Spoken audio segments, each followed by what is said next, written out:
Salut à tous mes petits photons, bienvenue sur la chaîne Le Brûlant.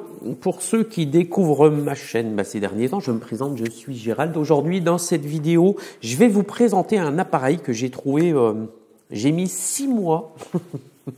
J'ai mis 6 mois pour pouvoir le trouver sur Le Bon Coin, j'avais mis une alerte. Et je voudrais vous le présenter parce que c'est vraiment un truc qui marche du feu de Dieu. On s'en sert quand même, ce genre d'appareil dans l'industrie, on s'en sert pas mal, c'est assez répandu, mais ça fait un boulot de dingue et c'est hyper fiable. C'est un peu cher, mais je l'ai eu à un prix défiant toute concurrence. Je l'ai eu environ 60 à 70% moins cher que les tarifs et neuf. Enfin, c'est un mec qui a fait un projet et il n'a pas abouti son projet, donc il l'a bradé. Donc, je vais vous le présenter, mais avant, je voudrais juste vous reparler un peu du routeur vite fait, où j'en suis. Mais en tout cas, j'ai mis 6 mois et il n'y en a pas sur Le Bon Coin. Donc, sur Le Bon Coin, on peut mettre des alertes. Puis, dès qu'il y a quelqu'un qui met le produit en ligne qu'on cherche, et bam, ça nous envoie. C'est vachement bien ça. Donc, j'ai mis 6 mois. Et puis surtout, c'est que j'ai économisé pendant un sacré bout de temps pour pouvoir me le payer. Parce que ça reste quand même un produit qui a un tarif assez élevé par rapport à tous les trucs qu'on voit sur les sites chinois ou machin. Mais c'est un vrai produit, c'est quelque chose qui est fiable, éprouvé, qui est fait pour être dans des armoires électriques, qui est fait pour résister à la poussière, à la chaleur, et puis qui redémarre à tous les coups. Donc sur coupure, il vous lâchera pas, il fera ce que vous lui avez dit, c'est fait exprès. Par rapport à tous ces systèmes qu'on utilise en domotique, qui sont plus ou moins fiables selon les modèles, mais là, là c'est du éprouvé, du 100%, et moi c'est ça que j'aime bien. Et voilà, donc c'est pour ça que je cherchais cet appareil-là. Et puis vous allez voir, pour la programmation, c'est encore du no-code. Voilà, et c'est des blocs de fonctions. Ça se programme trop bien, il y a des ateliers pour les fonctions, c'est du glisser-déposer. Bref, je vous présente ça après. Mais avant, je vais revenir un peu. Alors voilà, je vous affiche maintenant la page le dashboard du routeur solaire. Donc le routeur solaire, il est quasiment fini. Donc je l'ai intégré dans une vraie boîte Plexo sur du Ride-in. Le Raspberry, j'ai mis des supports Ride-in. Le Robodin, c'est pareil, il est fixé sur du Ride-in. Je vous mets une photo ici ou ici.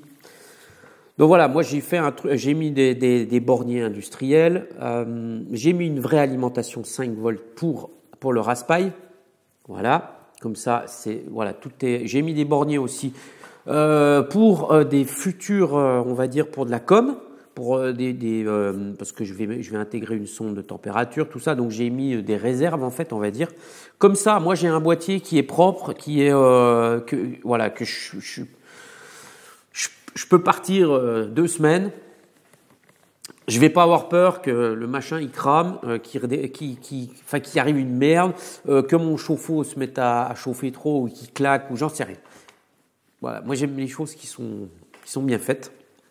Donc j'ai essayé de faire les choses bien parce que c'est pas du bricolage là, c'est quelque chose qui va rester à demeure dans la maison, qui doit router l'énergie et l'envoyer dans le ballon d'eau chaude.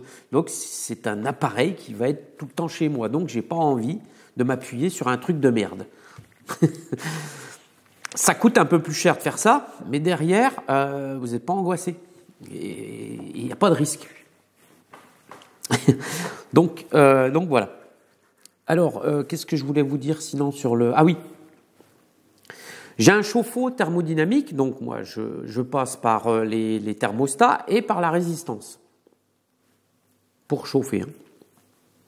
Eh bien, il m'est arrivé une couille hier, je ne routais plus d'énergie. Alors écoutez bien parce que ça peut peut-être vous concerner. Du coup, moi je passe donc par ces 2 thermostats phase et neutre. Et j'ai ces 2 petits thermostats mécaniques qui sont plongés dans le ballon. J'ai des cosses. Et l'énergie passe par là. Eh bien hier, il y en a un qui s'est déclenché. Pourquoi ? Parce que on est monté trop chaud. Et en fait, c'est des thermostats de sécurité. C'est pas des thermostats mécaniques classiques.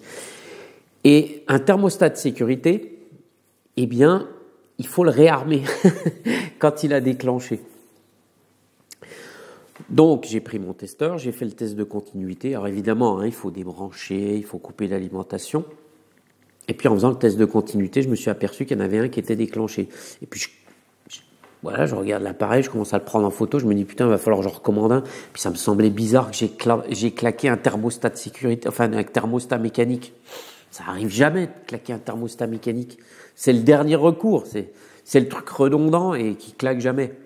Et en fait, je regarde dessus et il y a un tout petit picot en plastique. Eh bien, ça m'a rappelé les réchauffeurs que j'avais à l'usine. Il fallait les réarmer, les thermostats de sécurité. Donc, il faut appuyer sur cette toute petite pige et en fait, ça l'a reseté.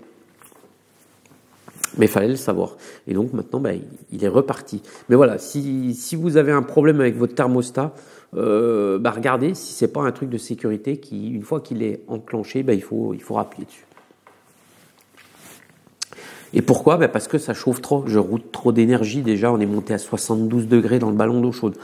Donc, je le dis et je le répète, mais je vais avoir un vrai problème de surplus d'énergie, de surplus, quoi. Qu'est-ce que je voulais vous dire d'autre au sujet du routeur avant de vous présenter l'automate? Oui, avec cette boucle-là, regardez, j'ai réussi avec une entrée GPIO du Raspberry, je réussis à lire et à compter le zero crossing. Et j'arrive même vous voyez ce trigger ici, là, j'arrive à décaler le signal selon une valeur que je choisis. Voilà. Si je me fais bien comprendre. En fait, dès que j'ai le 0, je peux lui dire, ouvre le triac à 1, 2, 3, 4, 5, 6, 7, 8, 9, 10 millisecondes. J'arrive à décaler de 10. Donc, sur une période qui fait 20, j'arriverai à faire 20 pas. Pour faire de la régulation, pour hacher un peu plus proprement ma sinusoïdale. Je sais pas si je vais m'en servir, mais j'essaye d'aller un peu plus loin là-dessus. On verra bien. Mais en tout cas, ça compte très bien. J'ai mis un compteur pour voir et je vois bien les incréments. J'ai mesuré le temps et ça correspond apparemment bien au nombre de zéros qu'il y a par seconde. Donc ça a l'air, et on verra si je vais automatiser ça ou pas. On verra. Parce que ça bouffe pas mal quand même de temps de scrutation de l'automate. Je voulais vous parler aussi de ça. Sébi, il va être déçu, mais bon, on a essayé quand même. Enfin, il a fait un bon truc. Alors Sébi, si vous le connaissez pas, c'est la chaîne Itunomi, un virtuose de la programmation. Alors j'ai inventé une unité de mesure de la complexité. C'est le Sébi justement. Donc un Sébi c'est pas très compliqué, puis 5 Sébi c'est très complexe. Puis 10 Sébi là, faut être docteur. Donc j'ai acheté ça, un ESP32 avec la petite platine et puis on a commencé il m'a envoyé un programme, tout ça, on a communiqué et puis j'avais essayé de faire le routeur solaire avec ça, avec le Robodine, mais c'est pas mon truc. Clairement, là c'est du pur code et j'ai pas envie. J'ai pas du tout envie, j'ai pas la main dessus, ça m'emmerde en fait. Donc, il a fait un bon truc, pourtant Sébi. Mais malgré tout, il n'était pas aussi efficace que le mien, le routeur. Alors évidemment, parce qu'il n'y a pas passé beaucoup de temps.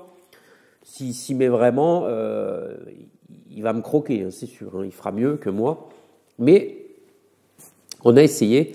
Du coup, je me retrouve avec un ESP que je vais pas en faire rien. Donc, je sais pas, je vais regarder si je peux pas faire un jeu concours sur ma chaîne pour vous le faire gagner, si ça intéresse quelqu'un.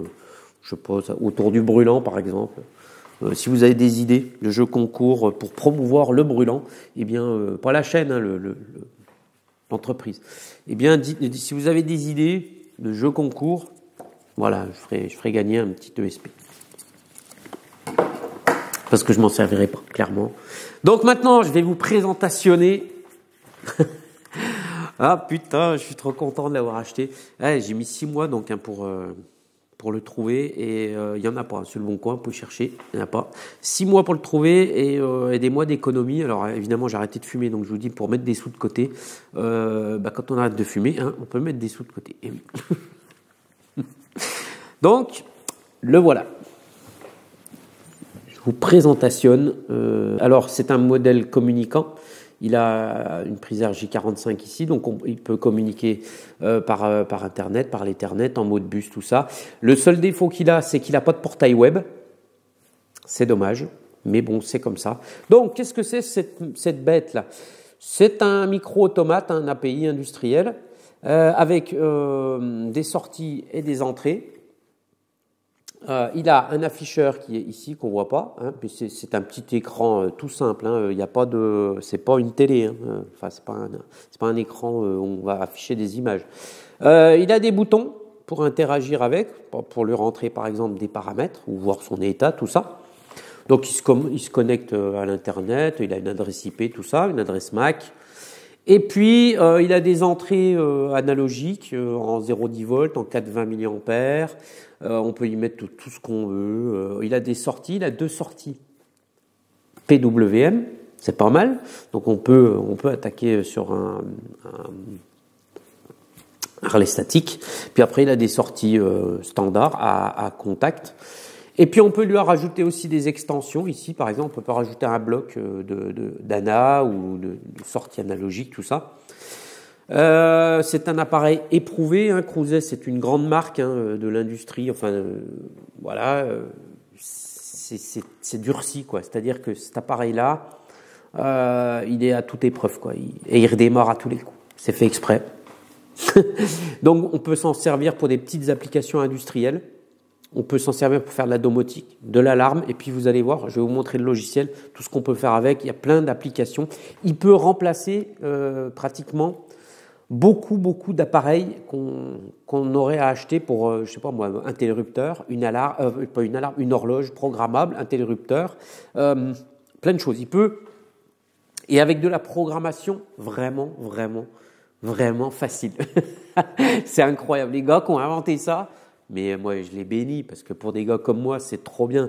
C'est-à-dire que vous pouvez faire vos propres applications sans passer par un programmeur ou sans être codeur, quoi.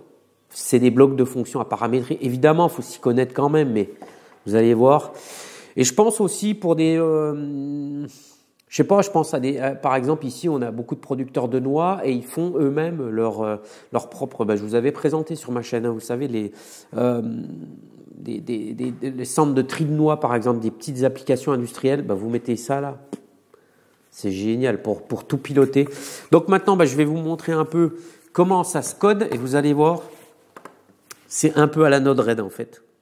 En version durcie, je le dis et je le répète, c'est un automate, c'est-à-dire que quoi qu'il arrive, il redémarrera et il fera exactement ce que vous lui avez demandé sans que vous n'ayez aucune appréhension de dire merde, comment ça va se passer. Une fois qu'il est programmé, c'est fini. Ça marche à tous les coups et c'est fait pour. Et moi, c'est ça pourquoi je l'ai pris, parce que je vais en avoir besoin pour plusieurs applications, parce qu'on peut faire plein de choses avec. Moi, je l'ai pris parce que voilà. Parce que j'en ai marre de tous ces trucs qui redémarrent pas, parce que c'est de la bidouille, ça reste quand même des trucs qu'on développe et que, voilà, ça marche, mais et voilà. Et ça me fait chier. Alors voilà, donc là on est sur le logiciel Crouzet Soft, qui est gratos, hein. Et vous voyez, alors vite fait, vous voyez, c'est à la Node-RED. Vous avez des fonctions ateliers qui sont ici, vous voyez, hop.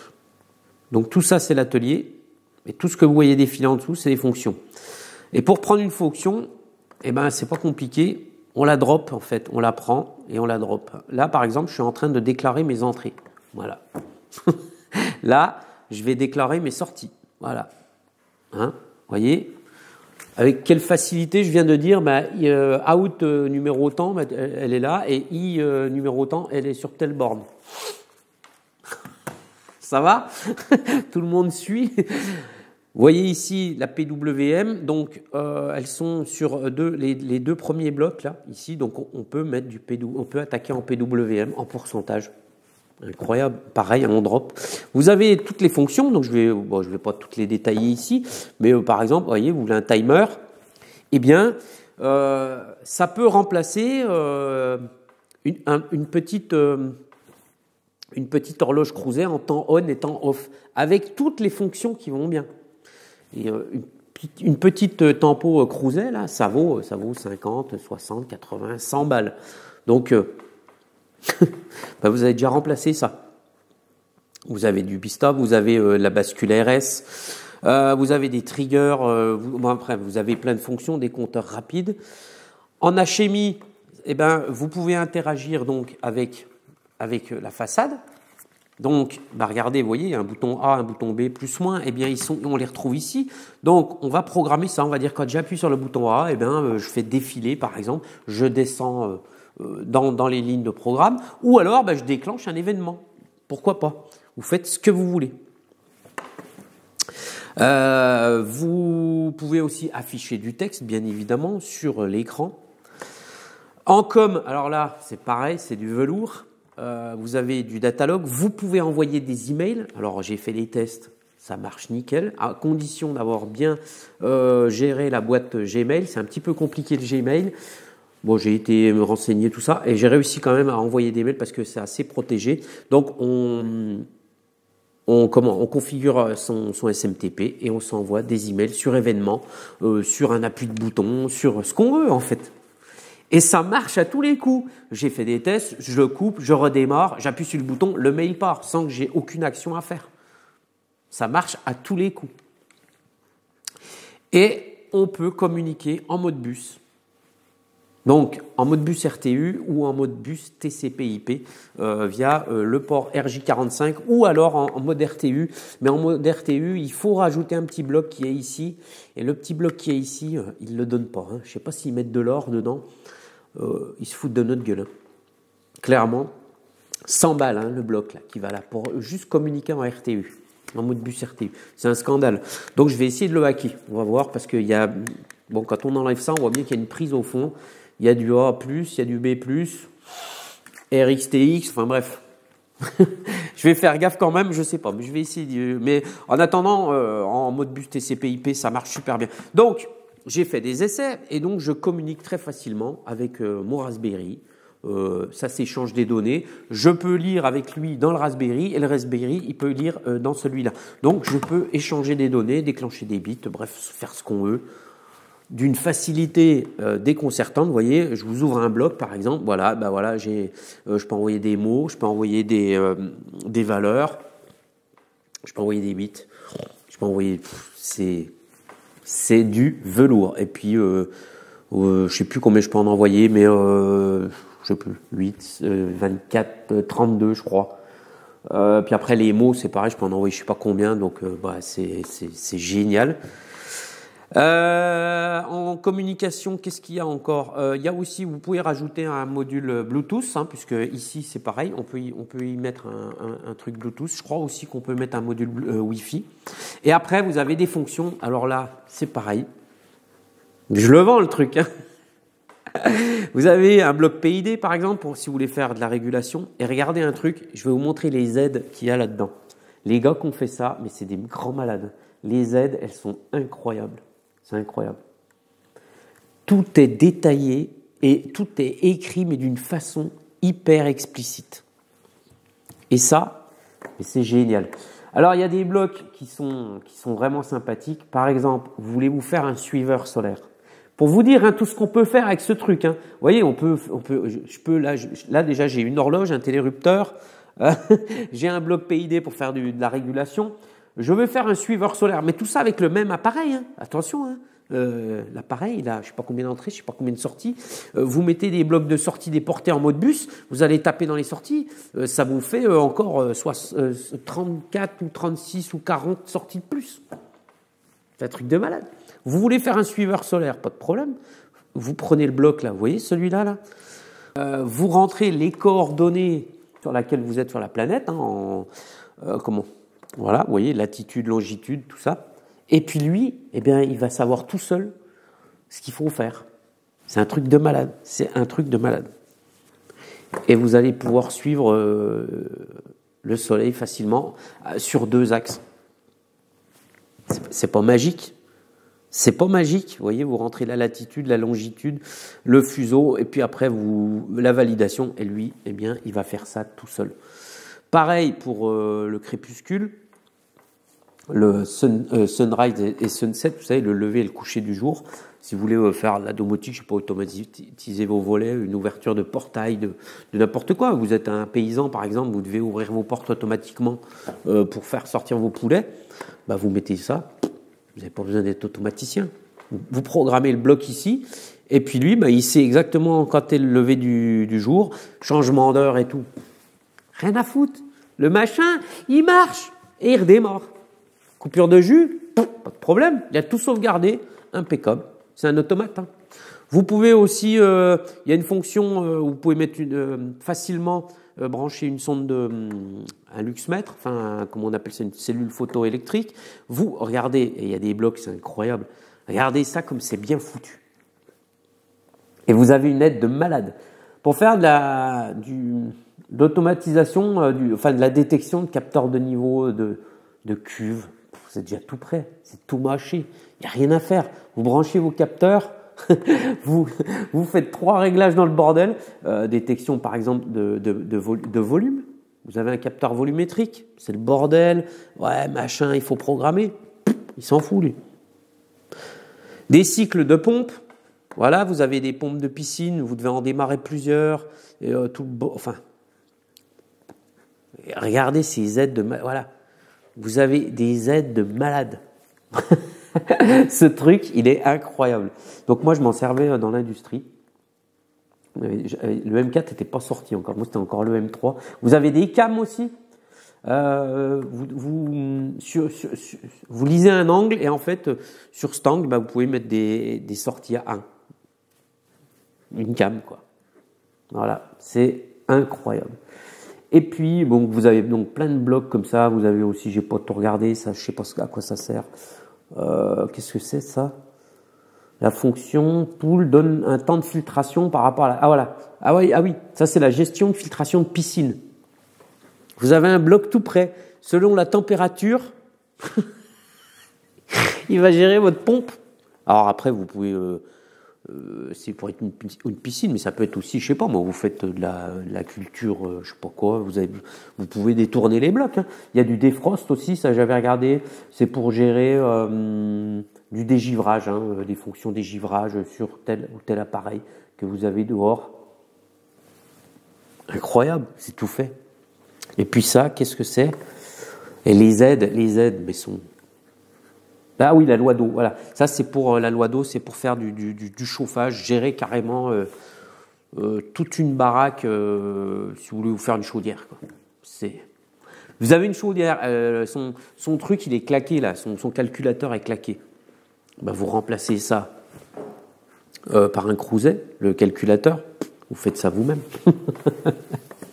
C'est terrible, c'est terrible. Et puis après, il y a des fonctions programme, hein, donc...